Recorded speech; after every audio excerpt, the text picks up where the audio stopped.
I swear I didn't plan to become the neighborhood's electric thief.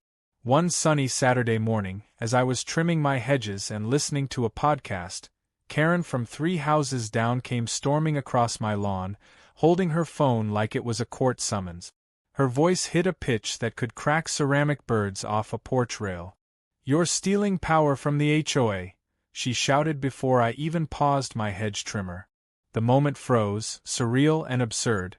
Neighbors peeking through blinds, a couple walking their dogs slowing to watch the show, and me, standing there with safety goggles and grass in my hair, apparently the newest criminal of suburban America.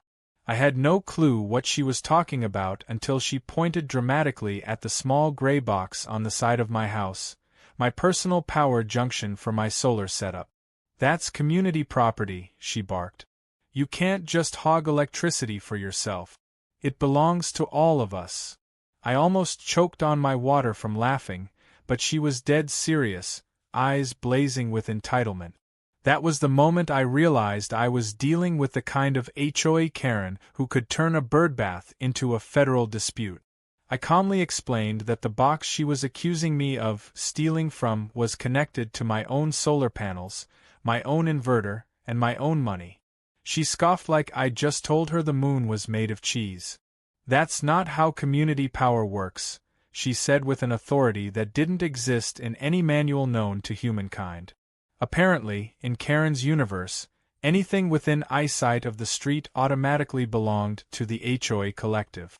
She said she had taken it to the board, which, in reality, meant she had ranted in the Facebook group and gotten 2 pity likes from her cronies, who probably just wanted her to calm down before she started tagging the mayor. It wasn't my first encounter with her nonsense. She had already tried to lecture me last month about the unauthorized bird feeder on my oak tree, and before that, she'd complained that my lawn was too green compared to others, claiming I must have been cheating with fertilizer. But this? Accusing me of stealing electricity from a community that didn't even have shared power infrastructure? This was on another level of delusion.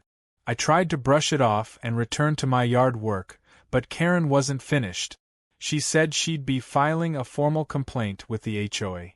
"They'll inspect your wiring," she warned, "and if it's tied into community energy, you'll be fined."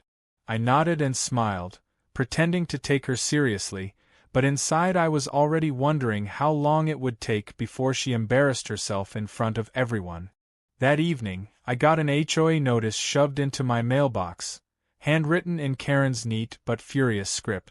She'd initiated an energy audit for my property, claiming possible unauthorized use of shared power infrastructure. It wasn't even signed by the HOA president. I laughed so hard I nearly spilled my coffee. My neighbor Jake, who's been my friend since before the HOA even formed, came over when he saw me doubled over by the mailbox. I showed him the letter, and he said, "Dude, she's going to short-circuit her own brain at this rate." We joked about how she probably thought the sun belonged to the HOA too. That was when the idea started forming, the first seed of what would become the most ridiculous and satisfying revenge I'd ever plan. But before I got there, things escalated faster than I could imagine. 2 days later, I came home from work to find Karen and her friend Doreen standing in my driveway, clipboard in hand, staring at the power box like they were detectives at a crime scene. I rolled down my window and asked, "Are you ladies planning a heist or a barbecue?" They didn't even flinch. Karen said, "We're investigating. You may have rerouted the neighborhood's current." I couldn't help but grin. "Current?" I asked. "Like electricity or gossip?" She ignored the joke and started pointing at the wires that ran from the solar inverter to the house, tracing them like she was cracking some code. Doreen whispered, "It does look a bit suspicious, Karen." That whisper confirmed it. They were out of their depth but completely convinced they'd stumbled onto a suburban scandal. That night, Karen posted in the neighborhood Facebook group, "Be aware. Some residents may be using unauthorized power boxes, causing spikes in community energy bills. We're investigating." The post exploded. Half the neighbors laughed, half were confused, and one guy asked if he could borrow some watts. It was comedy gold. I decided not to comment, but I did screenshot everything.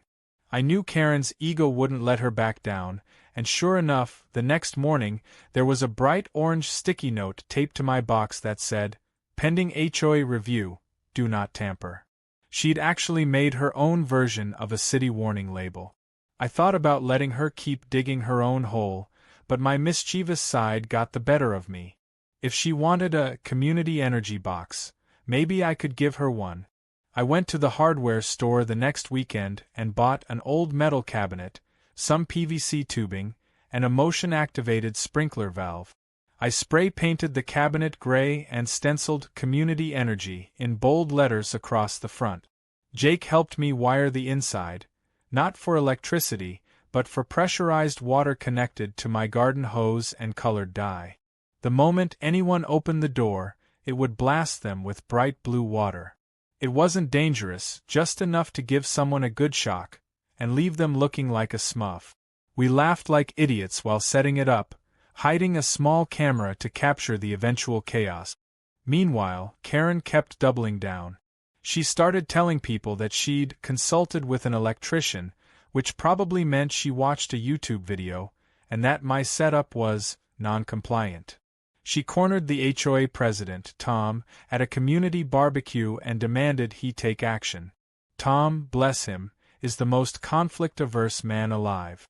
He told her they'd look into it, but privately texted me saying, "Please just ignore her. Everyone knows she's nuts." But ignoring wasn't enough anymore, not after she left another handwritten notice on my porch saying, "Failure to comply may result in HOA intervention and possible power confiscation." Power confiscation? What did she think this was, the grid police? That's when I finalized my plan. I installed the fake community energy box right next to the real one, clearly visible from the street. I even added fake wires leading into the ground to make it look convincing. Within hours, Karen noticed.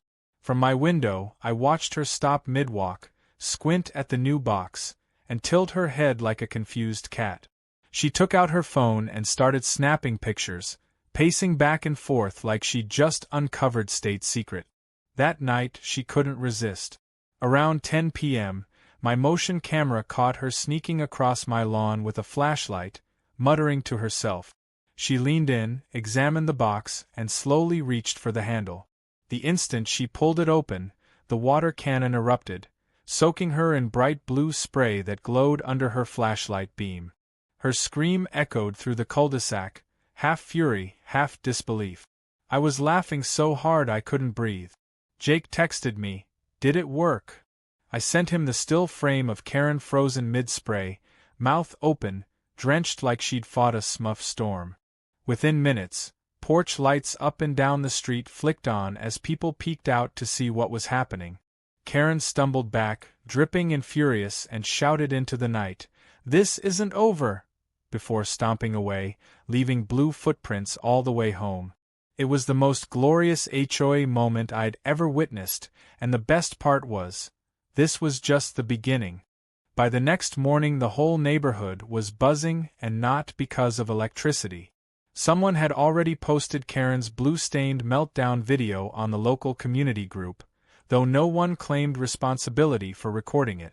The comments section was a circus. Did Karen audition for Avatar? One neighbor joked while another wrote, "So that's where our HOA fees go, blue dye research." Karen's attempt to control the narrative backfired when she posted a furious rant claiming she'd been assaulted by a booby-trapped community box, placed by a known power thief. It only made her look more ridiculous, especially since the colored water stain on her front walkway was visible from the street. When I went to get my morning paper, I saw a few neighbors walking by trying not to laugh, some even giving me thumbs up. For the first time since this nonsense began, the power box drama had flipped in my favor. But Karen was not the kind to give up after one public embarrassment. If anything, it only fueled her obsession. Later that afternoon, I noticed her pacing near the HOA's notice board by the park, phone in one hand and a folder in the other. She kept looking around like she was planning a campaign rally. She even stopped a couple of passing residents to lecture them about sabotage and unauthorized energy usage. From my porch, I could hear fragments of her speech. "We can't have people setting up rogue power systems, it's dangerous for everyone." The neighbors nodded politely, but their faces screamed, "Please stop talking."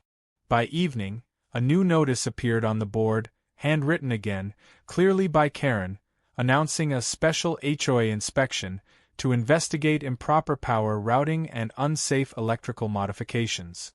She scheduled it for Saturday morning, less than 2 days away. The thing is, she didn't actually have the authority to do that. The HOA board required a majority vote for inspections, and Tom, the president, hadn't even heard of it yet. When I showed him the notice over text, he just sent back a single message: "Oh dear God, not again." Friday evening, Karen made her rounds, clipboard in hand, knocking on doors and asking for signatures of concern. Most people humored her just to get her off their porch. I even saw her corner an elderly couple walking their dog, demanding to know if their power bills had gone up recently. When they said they didn't even live in our subdivision but 2 streets over, she squinted suspiciously and muttered something about external interference. I almost admired her dedication to delusion. That night, I decided I'd prepare for the Saturday inspection her way, by making it a show. Jake and I set up a few new decoy cables and routed one into an old lawnmower battery just for effect. We made sure the fake community box still looked untouched but slightly more official. I even printed a laminated label that said, "Authorized Unit, HOA Power Relay." Jake laughed so hard he nearly fell off the ladder. Saturday morning arrived like the premiere of a bad reality show. Karen marched up my driveway wearing rubber boots, a visor, and what looked like a reflective safety vest. Behind her were Doreen, another neighbor named Beth, and surprisingly, poor Tom, the HOA president, dragged into the spectacle against his will. Tom looked like he hadn't slept. He was holding a coffee like it was his only will to live. "We're here to conduct a visual inspection," Karen announced grandly, as if she were leading a government agency. I stood on my porch with my coffee, smiling like it was just another weekend. "Be my guest," I said, gesturing toward the boxes. Karen wasted no time. She knelt in front of the fake community box with a magnifying glass. Yes, an actual magnifying glass, and began muttering terms she clearly didn't understand. "See this," she said to her audience. "Unregistered conduit tubing. Classic sign of rerouted current." Tom blinked and said quietly, "Karen, that's just garden hose." She ignored him and pointed triumphantly at the laminated label I'd made. "Right there. Proof that it's HOA property." He labeled it himself. Tom rubbed his temples, Doreen squinted in confusion, and Beth whispered, "That looks kind of new, doesn't it?" Karen turned the handle dramatically, as if revealing a national secret. The moment she pulled it open, the sprinkler valve hissed, and this time, instead of blue, bright green water blasted straight into her face and hair, drenching her from head to toe. She screamed, stumbled back, and slipped in the grass, landing flat on her back. Doreen yelped and jumped aside, Beth gasped, and Tom just stood there, eyes wide, halfway between shock and laughter. The spray lasted only a few seconds before shutting off, but it was enough to soak Karen completely. Green dye streaked down her visor, dripping onto her vest and shoes, pooling in the driveway. For a moment no one moved. Then Jake, who had been watching from his front yard pretending to mow the lawn, couldn't help it. He burst out laughing so hard he had to lean on his mower for balance. That broke everyone's composure. Even Tom snorted into his coffee, trying to cover it with a cough. Karen scrambled up, face red under the streaks of green, shouting, "This is vandalism! Assault! Chemical warfare!" She pointed at me with shaking hands, water still dripping from her sleeves. "You're going to pay for this." I replied calmly, "Karen, you opened a box that wasn't yours. I have the footage." Her eyes widened. "Footage?" she repeated, realizing too late what I meant. That was the second turning point. Once the neighbors learned I had cameras and proof of everything, the story took on a life of its own. Word spread fast that Karen had trespassed, again, and triggered a harmless prank in the process. People started stopping by just to ask, "So what's the latest on Powergate?" The footage circulated privately among a few residents, and though I never posted it publicly, it somehow found its way into a meme compilation. Within days, the image of a green-streaked Karen standing beside the box became the neighborhood's unofficial badge of resistance. She tried demanding that I take it all down, but since I hadn't shared it myself, there was nothing she could do. Still, she wasn't done. She filed an official complaint to the HOA, claiming my setup violated community safety protocols. Tom scheduled a formal meeting to address it, mostly to shut her up. At that meeting, held in the community clubhouse, Karen came prepared like she was presenting a case before the Supreme Court. She had color printouts of the box, screenshots of the video, and even a binder labeled Exhibit A, Energy Theft. She spoke for 15 minutes straight about fairness, public resources, and energy equity. Everyone listened politely, some biting their lips to keep from laughing. When it was my turn, I stood up and calmly presented proof of ownership, permits, solar panel receipts, wiring diagrams, and even a statement from my electrician confirming everything was compliant and private. When I showed the letter Karen had forged for the inspection, the room went silent. Tom cleared his throat and said, "Karen, this inspection notice wasn't approved by the board." She interrupted him, insisting she had the right to act in the community's best interest. But her confidence crumbled when another board member asked, "Then why were you on his property after dark with a flashlight?" The silence that followed was delicious. Karen's face turned the same shade of green as the dye. She mumbled something about visual verification and miscommunication, but no one bought it. The board formally dismissed her complaint, noting that she had violated multiple HOA rules herself.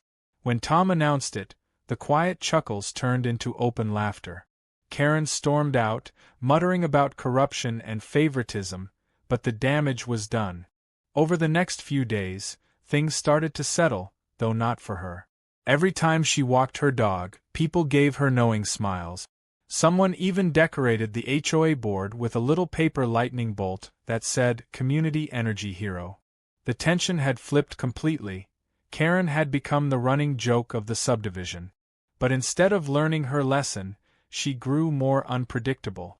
She started filing new safety concerns, this time about possible radiation leaks from my solar inverter. I caught her taking photos of my roof from across the street, crouching behind a mailbox like a suburban spy. When I called out, "Need a better angle, Karen?" she nearly tripped running away. That's when I realized something important. This wasn't just about a power box. For her, it was about control. She couldn't stand that someone in her neatly ordered neighborhood dared to have independence, to operate outside her imaginary jurisdiction.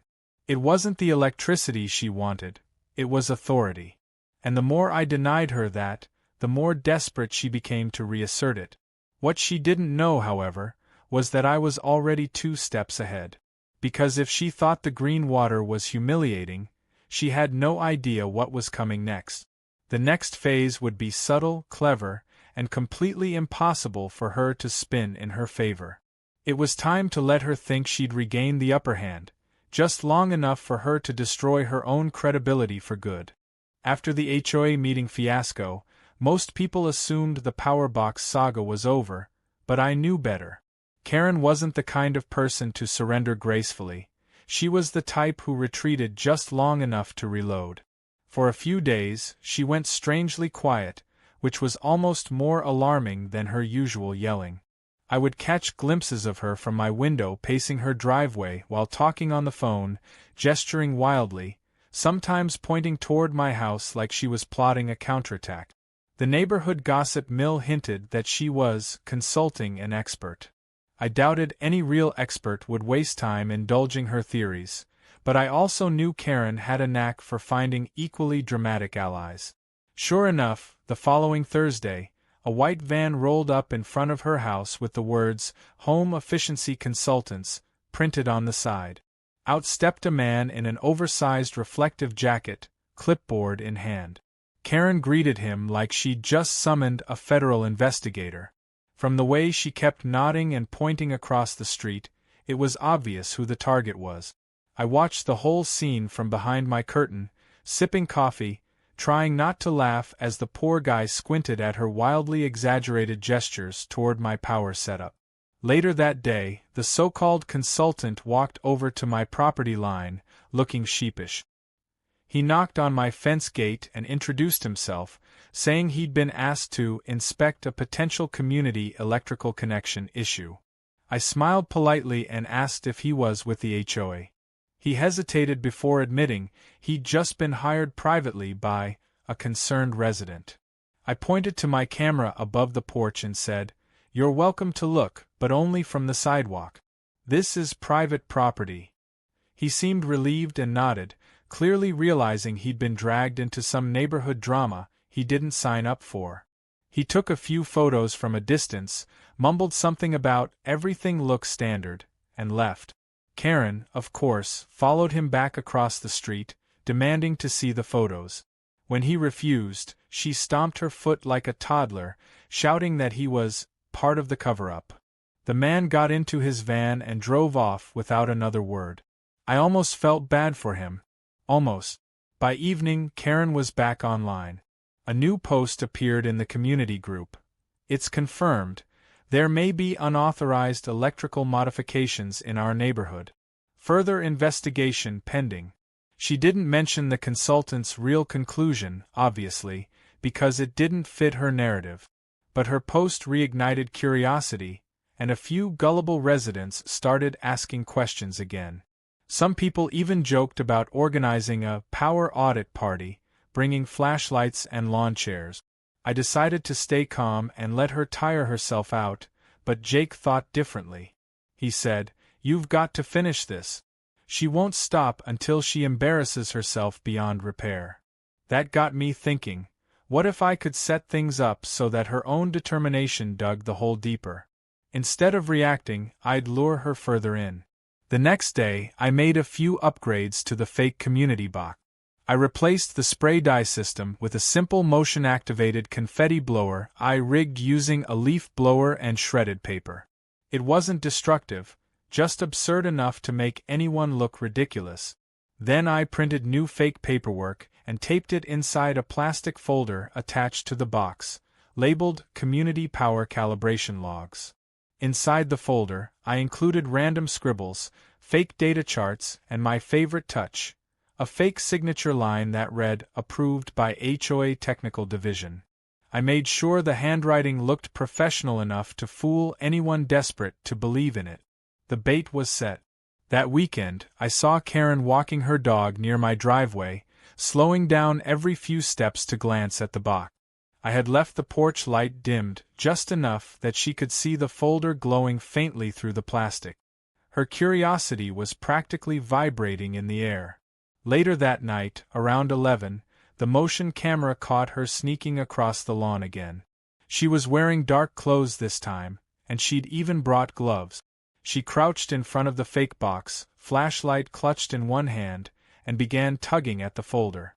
The moment she pulled it open, the confetti cannon exploded with a loud whoosh, showering her in rainbow paper bits that stuck to her clothes and hair. She stumbled back, eyes wide, probably thinking she'd triggered another trap. The look on her face as she realized she'd just been blasted with colorful glitter was priceless. I watched it live from my phone feed, laughing so hard I nearly dropped it. She ran off again, covered in confetti, muttering furiously, leaving a trail of tiny paper pieces down the sidewalk like breadcrumbs.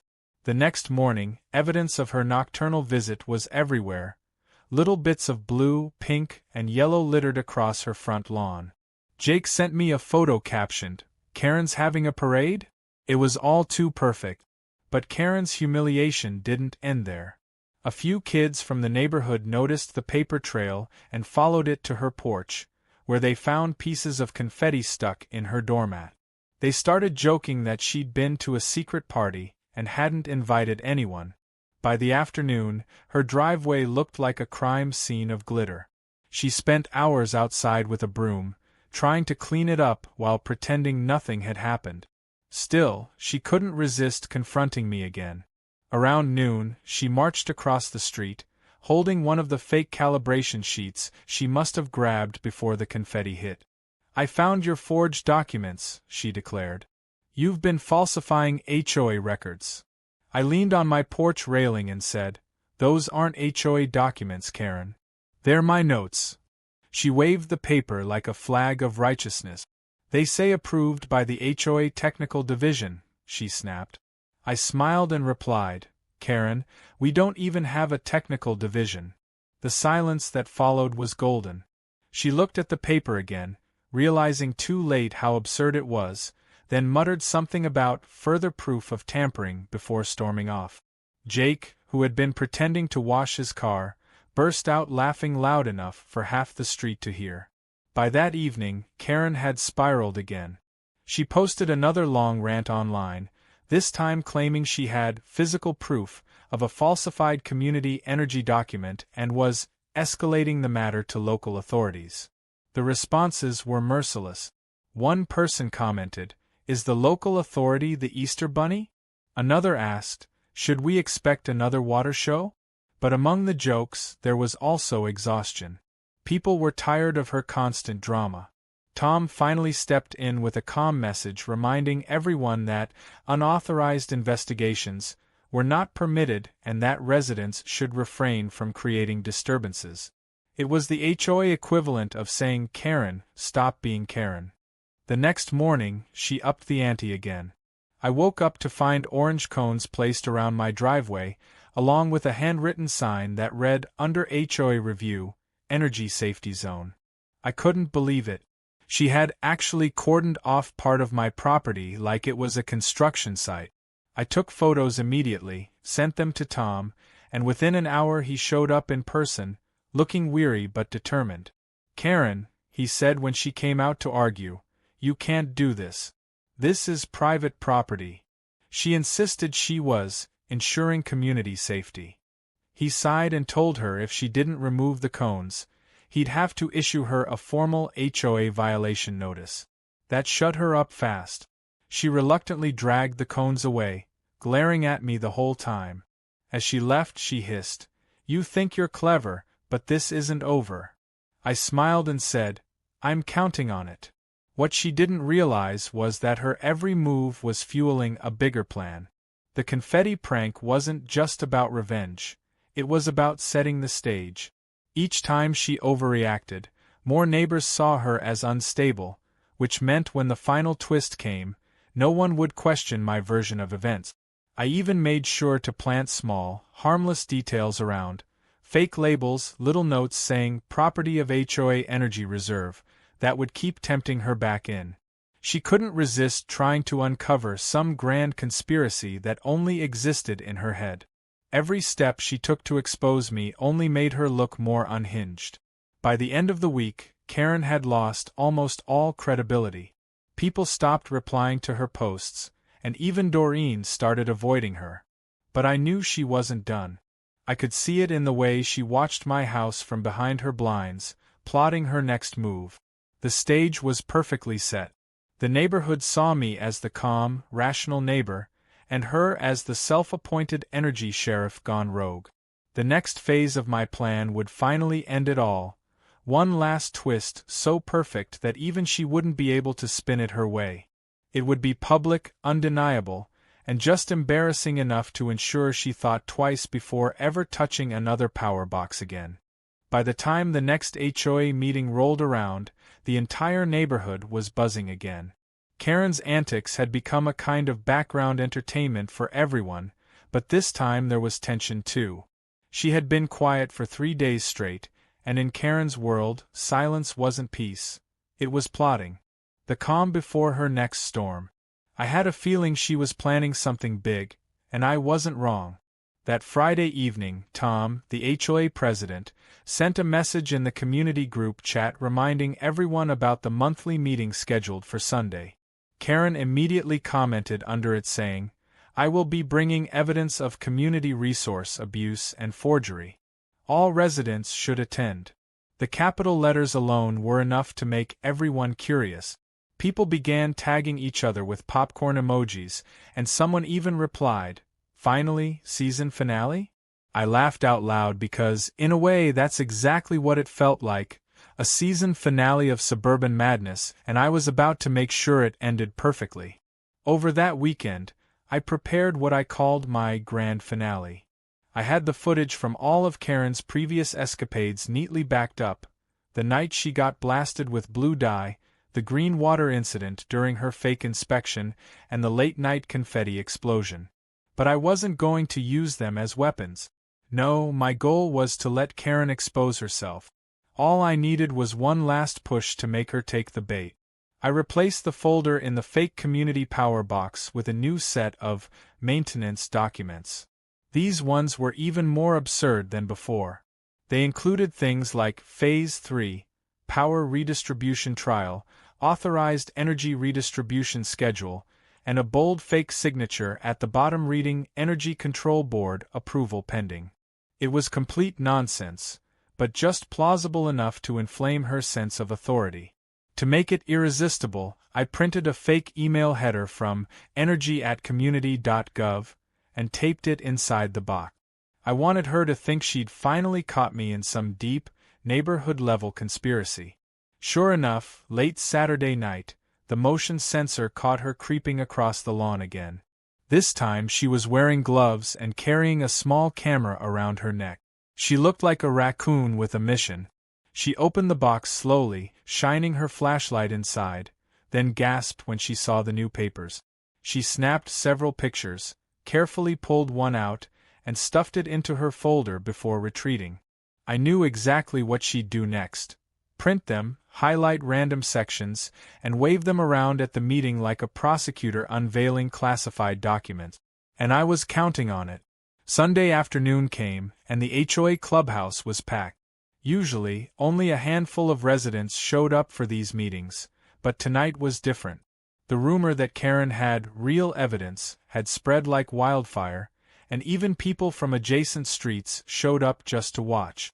Tom sat at the front table looking tired but resigned to whatever chaos was coming. I sat near the middle, pretending to scroll through my phone while watching Karen in the corner, clutching a thick binder like it was the crown jewels. She had even printed name tags for herself and Doreen, labeling them Energy Committee members. The absurdity was beyond belief. When the meeting started, Tom tried to go through the regular agenda: budget updates, landscaping maintenance, and event scheduling, but Karen couldn't sit still. She kept raising her hand until he sighed and said, "All right, Karen, let's get this over with." She stood up dramatically, cleared her throat, and began her performance. "Fellow residents," she said, "I regret to inform you that one of our neighbors has been misusing community power resources, creating illegal electrical infrastructure, and falsifying documentation to conceal it." Murmurs rippled through the room. She flipped open her binder and held up a printed copy of my fake Power Redistribution Trial document. "This," she announced, "is proof that the so-called private solar system on 117 Maple Drive is actually part of an unauthorized energy redistribution network. This man has been rerouting power for personal gain while endangering the entire community." I looked around the room, watching faces shift from curiosity to confusion. A few people snickered quietly. Tom rubbed his eyes and asked, "Karen, where did you get that document?" She lifted her chin proudly. "I obtained it through visual inspection and public right of observation." Jake, sitting 2 rows behind me, muttered just loud enough for people around him to hear, "You mean trespassing?" A few people chuckled. Karen glared but continued. "As you can see," she said, pointing at the document, "it clearly references an energy control board and redistribution protocols. He's been rerouting energy illegally." Tom took the paper from her and squinted at it. "Karen, this says Energy Control Board Approval Pending, and it's signed by someone named J. Voltman." "Who is that?" Karen straightened. I believe that's a pseudonym for the real operator." The room erupted in laughter. Someone whispered, "Like Benjamin Franklin 2.0. Tom sighed deeply, clearly done with the charade. "Karen, none of this makes sense," he said patiently. "There's no such thing as an HOA Energy Control Board, and this document looks like it was made in Microsoft Word." But she wasn't done. She pulled out the printed email header I'd left in the box. "Then how do you explain this?" she demanded, waving the sheet around. "It's an official email from the government." Tom leaned forward and said, "Karen, that's not a real email address. It literally says energy@community.gov. That's not even a valid domain." At that moment, the room was on the edge of chaos. People were whispering, laughing, and filming discreetly with their phones. Jake couldn't resist adding fuel to the fire. He called out, "Hey Karen, did they also send you a message from the Department of Sunshine?" The laughter exploded. Karen's face turned red, but she kept yelling, trying to talk over the noise. "This is serious. You're all blind to what's happening. He's rigged his system to control neighborhood power." I decided it was time. I stood up calmly and said, "Karen, I think everyone deserves to see the truth." I pulled out my phone and cast my camera footage onto the clubhouse's projector screen using the wireless link. The room went silent as the video began playing. Clear as day, there was Karen sneaking across my lawn, opening the fake box and getting blasted with blue dye. The laughter started immediately. Then came the green water footage from the inspection day, followed by the confetti explosion. Each clip was funnier than the last, and by the time it ended, people were wiping tears from their eyes. Karen stood frozen, her mouth opening and closing like she couldn't find words. I turned to her and said, "You've been breaking into my property repeatedly. Everything you've shown here tonight came from you trespassing. Maybe we should talk about that instead." Tom didn't even hide his smirk. "Karen," he said, "I think we're done here. You owe this man an apology, and you owe the community an explanation." But she didn't apologize. Instead, she pointed at me with trembling hands and shouted, "He set me up. He planted those things to trap me." Tom replied, "Yes, on his own property. Which you entered. Multiple times." The room roared with laughter again. Even Doreen, her last ally, quietly slid away from her seat and left the room, clearly unwilling to be associated with her anymore. Karen tried one last desperate move. She held up another paper and said, "This isn't over. I'll take this to the authorities." Someone near the back shouted, "Make sure they bring the Department of Sunshine too." That was the final blow. She stormed out of the clubhouse, papers flying, and slammed the door so hard the decorations rattled. The laughter lasted for several minutes after she left. Tom eventually called the meeting to a close, muttering something about needing a drink. People came up to me afterward, clapping my shoulder, telling me it was the most entertaining HOA meeting they'd ever attended. Jake said, "Man, you turned her meltdown into a Netflix special." I just smiled and said, "All I did was let her do what she does best." The next morning, the group chat was flooded with memes. Karen photoshopped with lightning bolts, holding a power cable like a superhero, captions reading, "Karen, guardian of the grid." Even the usually quiet neighbors joined in. When Karen finally emerged from her house 2 days later, she looked exhausted, like the whole ordeal had drained her. She avoided everyone's eyes, and for once, she didn't yell about anything. The colored streaks on her driveway were gone, the fake cones had disappeared, and even her Facebook posts stopped. It seemed the battle had finally ended, and for the first time in months, peace settled over the neighborhood. But as I sat on my porch that evening, sipping my coffee, I couldn't help but smile. I had a feeling this wasn't truly the end. Because people like Karen don't just disappear. They simmer, they plot, and they wait for the next excuse to unleash chaos.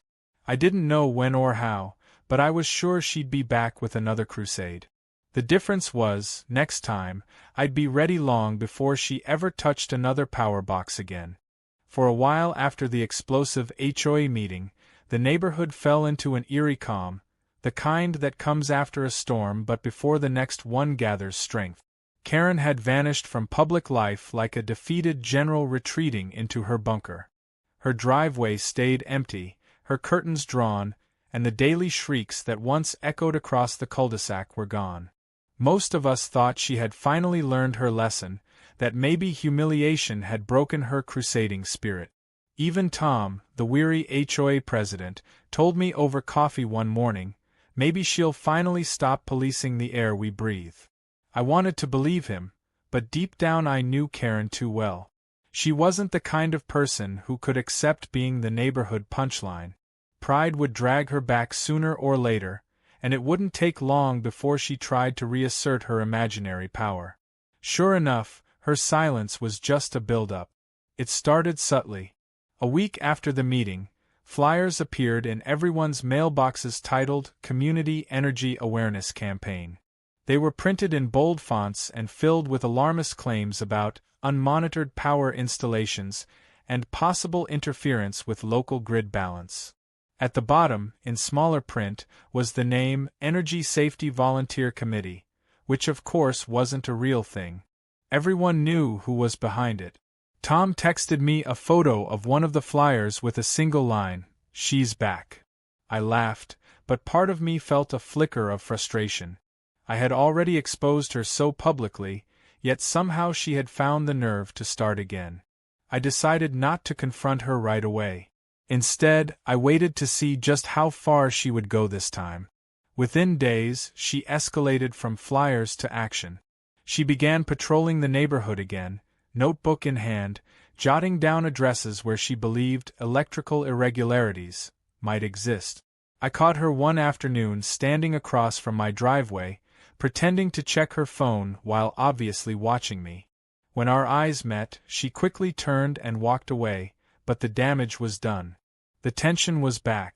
Jake joked that I should install a cardboard cutout of myself holding a power cord just to mess with her, but I had a better idea brewing. I wanted to let her trap herself again, but this time with no escape hatch, no way to spin the story in her favor. That opportunity came faster than expected. A few days later, Tom announced a new HOA initiative for spring cleanup and home safety check. It was supposed to be a routine volunteer effort, checking smoke alarms, trimming overgrown shrubs, clearing sidewalks. But Karen saw it as her comeback stage. She immediately signed up as Energy Safety Coordinator, complete with a self-made badge and a neon vest that said HOA Power Patrol. Nobody had given her that title, but she wore it proudly anyway. I overheard her telling Doreen, who had cautiously reappeared at her side, "This is my chance to restore order. The community deserves protection." The words made me almost laugh, but at the same time I realized this was her final desperate attempt to reclaim her authority. That Saturday morning, the volunteers gathered at the park. Most came with pruning tools or garbage bags, but Karen arrived with a portable clipboard, a small multimeter she clearly didn't know how to use, and a folder of safety reports. When Tom saw her outfit, his expression was priceless, half exasperation, half disbelief. "Karen," he said carefully, "we're cleaning flower beds, not auditing nuclear plants." She ignored him completely and marched off toward the row of houses, announcing that she would begin energy compliance assessments. The other volunteers exchanged amused looks and carried on with their actual work. Jake sidled up to me and whispered, "You think she's going to touch your setup again?" I grinned. "I'm counting on it." I had already prepared my property for the inevitable. A week earlier, I'd installed another decoy box, this time even more elaborate. It looked high-tech, with a blinking LED light and a fake digital display that read Grid Sync Mode, Standby. It wasn't connected to anything real. It was just a clever disguise using a cheap battery pack and a repurposed Wi-Fi router casing. I wanted it to look suspicious enough to draw her in but harmless enough not to raise questions with anyone else.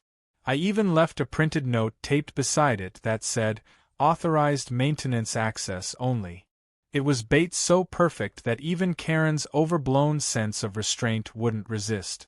Sure enough, just before noon, while everyone else was busy trimming hedges and picking up trash, I saw her sneaking around the side of my property again. She glanced over her shoulder, making sure no one was watching, then crouched near the decoy box. She pulled out her little multimeter and began poking around, pretending to take readings like she knew what she was doing. I stayed quiet, pretending to water my garden from a distance, watching her through the leaves. Then came the moment I had been waiting for. As soon as she touched the handle on the box, a loud chirping alarm went off. It wasn't dangerous, just a simple motion-triggered sound system I had hidden inside. But to her, it probably felt like a full security breach. She jumped back, tripped over a garden hose, and fell right into the flower bed. Dirt flew everywhere. Jake, who happened to be nearby, doubled over laughing so hard he nearly dropped his rake. The noise drew attention fast. Other volunteers turned around to see what was happening. Tom jogged over, shouting, "What now?" When he saw Karen sprawled in the dirt beside my fake power box, his expression said everything. "Karen, are you seriously inspecting power again?" he groaned. She scrambled to her feet, brushing dirt off her vest, shouting, "He's hiding unauthorized equipment." Tom crossed his arms. "Karen, it's a router. It literally says Wi-Fi on it." The group burst into laughter. One of the teenagers helping with cleanup even pulled out his phone to record the scene. Karen's face turned crimson as she realized she'd just made another spectacle of herself. She tried to defend herself, claiming, "It's a disguised energy module." Tom finally snapped, "Karen, enough. You're officially done. I'm filing a formal HOA disciplinary report. No more inspections, no more patrols, nothing." Her mouth fell open. "You can't do that," she cried. "I'm protecting the community." Tom replied, "You're embarrassing the community." The crowd laughed again, some clapping, others shaking their heads. That afternoon, Tom sent out an email to all residents summarizing what had happened. The subject line read "Clarification on HOA safety rules," and the first sentence said it all. No resident is authorized to conduct private inspections or install warning labels. It was a polite way of saying Karen had finally crossed too many lines. The thread quickly filled with joking replies. Someone wrote, "Does this mean we can't have our own energy control boards anymore?" Another added, "Asking for J. Voltman." The laughter was endless, and Karen's credibility, already battered, completely disintegrated. But she still wasn't done. Late that night, I heard footsteps on my lawn again. I peeked through the blinds and saw her with a flashlight, moving quickly toward the fake box. This time, she wasn't inspecting, she was ripping it off the wall. The alarm went off again, but she ignored it, dragging the box toward the sidewalk like a trophy. I stepped outside, camera in hand, and said calmly, "Karen, put it down." She froze, caught in the beam of my porch light, breathing heavily, dirt on her hands. "This is evidence," she shouted. "I'm taking it to the authorities." I said, "You mean you're stealing property off my wall?" She hesitated, then tried to justify herself, but before she could, Tom's car pulled up. Apparently one of the neighbors had called him. He got out, took one look at the scene, and groaned. "Karen, it's midnight. Put the router down." The confrontation ended with her being forced to return the box while Tom threatened to call actual law enforcement if she didn't stop trespassing. By the next morning, the story had already spread again. Photos of Karen carrying the fake energy module circulated in group chats with captions like, "Karen steals the grid," and "The power heist of Maple Drive." It became neighborhood legend. Even people from nearby communities heard about it and came by just to see the infamous power box in person. Karen tried to defend herself online, saying she had been set up, but no one cared anymore.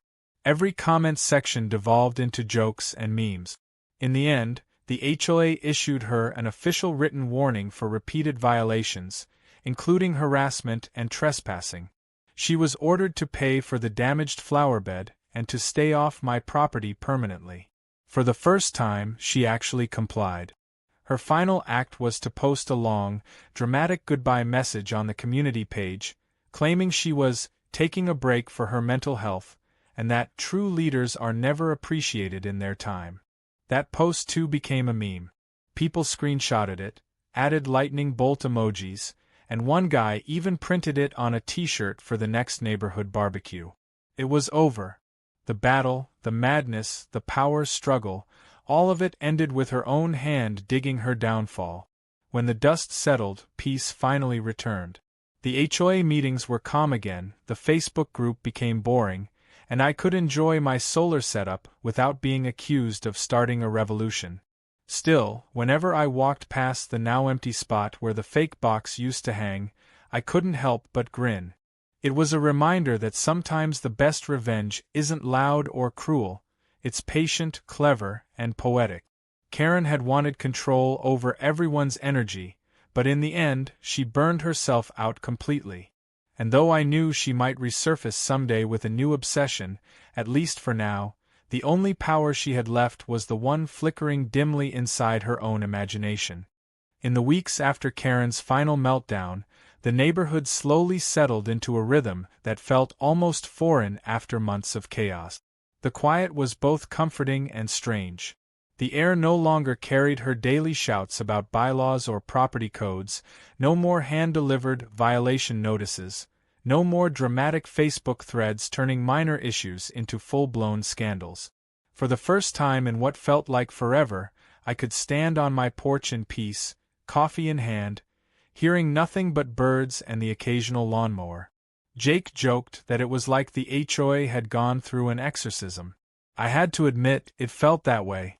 Still, every now and then I'd catch myself glancing toward Karen's house, half expecting her blinds to twitch or her car to come screeching around the corner. But the driveway stayed empty, and her windows remained dark. The only sign of life was the occasional delivery van dropping off mysterious boxes she never seemed to open.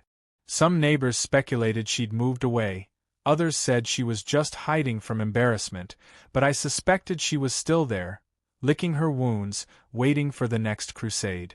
Life without her interference was blissful. The HOA meetings turned normal again, almost boring in comparison. The biggest arguments we had now were about which color to paint the community gazebo and whether we should plant new trees near the entrance. Tom looked 10 years younger, and even Doreen, now thoroughly disillusioned with Karen, had joined a book club instead of a gossip circle. Jake and I spent weekends working on our gardens, occasionally laughing about the past few months like it was a sitcom we'd both starred in. But peace has a funny way of feeling temporary when you've lived through that kind of chaos. One night, while I was organizing some old files on my computer, I stumbled upon the folder labeled Karen Footage. It contained every clip, every moment, every ridiculous scene she'd created. The blue dye, the green water, the confetti, the midnight theft. Watching them again was surreal. It didn't feel like real life anymore, more like a series of elaborate sketches written by someone with a dark sense of humor. Yet I couldn't help but notice something else too. In every video, no matter how absurd she looked, Karen's expression carried the same look of certainty. In her mind, she truly believed she was the hero of her own story. That realization didn't make me sympathize with her exactly, but it did make me understand the depth of her delusion. A few days later, something strange happened. I received a letter in my mailbox with no return address. It was handwritten, neat, and surprisingly polite. Inside, there was a single sheet of paper that read, "I've reflected on everything. You humiliated me, but maybe I deserved some of it. Still, I want you to know I wasn't trying to hurt anyone. I just believed what I was doing mattered. I won't bother you again. Consider this my truce." It was signed simply, Karen. I read it twice, unsure whether to laugh or feel relieved. It wasn't an apology, not exactly, but it was the closest thing I'd ever get from her. I showed it to Jake later, and he raised an eyebrow. "Do you believe her?" he asked. I shrugged. "I believe she means it for now." We both knew Karen's sense of peace came and went like bad weather.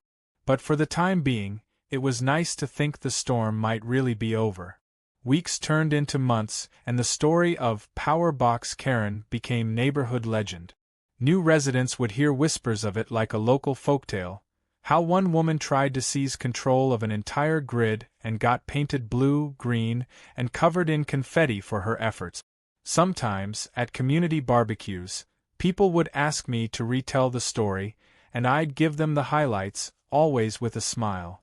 The tale had become a shared piece of suburban mythology, a symbol of how absurd things could get when ego meets HOA politics. Tom once joked that he was considering adding a Karen clause to the community rules that would ban anyone from performing unsanctioned inspections of any kind. We all laughed, but part of me knew he was half serious. The experience had changed everyone in small ways. We'd all learned the hard way how quickly authority mixed with obsession could spiral into madness. Then one morning in early spring, a moving truck appeared in front of Karen's house. I stood by my fence, pretending to trim the hedges, watching as two workers carried boxes out to the truck. There was no sign of Karen herself until the very end, when she stepped out onto the porch wearing sunglasses and a wide-brimmed hat, her expression unreadable. She stood there for a moment, scanning the street like she was memorizing it one last time. For a brief second our eyes met. She didn't glare, didn't scowl, just gave a small, tired nod before turning away. The truck pulled out of the driveway a few minutes later, and just like that, she was gone. The house stood empty for weeks before a young couple moved in, cheerful and quiet, the kind who waved at everyone and planted flowers in their yard. The neighborhood breathed easier. It felt like a new chapter. But life has a funny sense of humor. About a month after she left, I received a small package at my door, no name on the label. Inside was a novelty mug that said, "Certified Power Thief," in bold red letters. I burst out laughing. There was no note, no explanation, but I didn't need one. Only one person could have sent it. I could almost hear her voice saying, "Fine, you win, but I'm not letting you forget it." It wasn't malice this time, though. It felt like a strange kind of acknowledgement, a truce wrapped in sarcasm. I placed the mug on my kitchen shelf next to my coffee maker, where it still sits today, a trophy from the most ridiculous chapter of my suburban life. Every now and then, I think about Karen and wonder where she ended up. Maybe she joined another HOA somewhere, already plotting new crusades. Maybe she learned something and decided to keep her head down. Or maybe she found another cause entirely, one that didn't involve power boxes or imaginary energy conspiracies. Whatever the case, she had left an unforgettable mark on all of us. Jake once said, "You realize she made this neighborhood interesting, right?" I couldn't deny it. As infuriating as she'd been, she'd also united us in the strangest way. Before her, we were just neighbors who nodded politely at each other. After her, we were a community with shared laughter, inside jokes, and one unbelievable story that would never die. As for me, I finally upgraded my solar system properly, adding new panels and a backup battery. The project went smoothly this time. No interruptions, no accusations, no Karen lurking behind the mailbox. Tom even came by to admire it, joking that maybe he'd go solar next year if it didn't come with a side of drama. The piece felt earned. Still, I couldn't resist one last bit of poetic humor. Just for fun, I built a tiny decorative version of the fake community energy box and placed it in my garden beside the flowers. This time, it didn't spray or explode or play tricks, it just sat there quietly, a harmless monument to all the madness that had come before. A few of the neighbors noticed and laughed when they saw the small label I'd stenciled on it. "Do not open, community property." Sometimes, when I sit on my porch at dusk and see the sun glinting off that little box, I think about how the whole mess started from something so small, a misunderstanding fueled by pride and paranoia. It reminds me that people can convince themselves of almost anything if they want control badly enough. And maybe, in a weird way, Karen's chaos had taught us all something about balance. I never intended to become the main character in a neighborhood saga, but if I learned anything from it, it's that humor can defuse even the most absurd battles. If you can laugh through it, you've already won. The neighborhood has moved on now. New families have moved in, the Facebook group has turned back to yard sales and lost pets, and the only sparks of drama come from overcooked barbecue grills. But sometimes, late at night, when the streetlights flicker and the wind rattles the mailbox, I could almost imagine Karen's voice somewhere out there, muttering about unauthorized power usage. It makes me smile every time. Because for all the chaos she caused, for all the ridiculous feuds and late-night trespassing, she gave me one thing I'll never forget, a story so wild, so absurd, that it feels like it could only exist in our little corner of suburbia. And in the end, maybe that's its own kind of energy. Not the kind you measure in watts or volts, but the kind that keeps life from ever becoming too ordinary.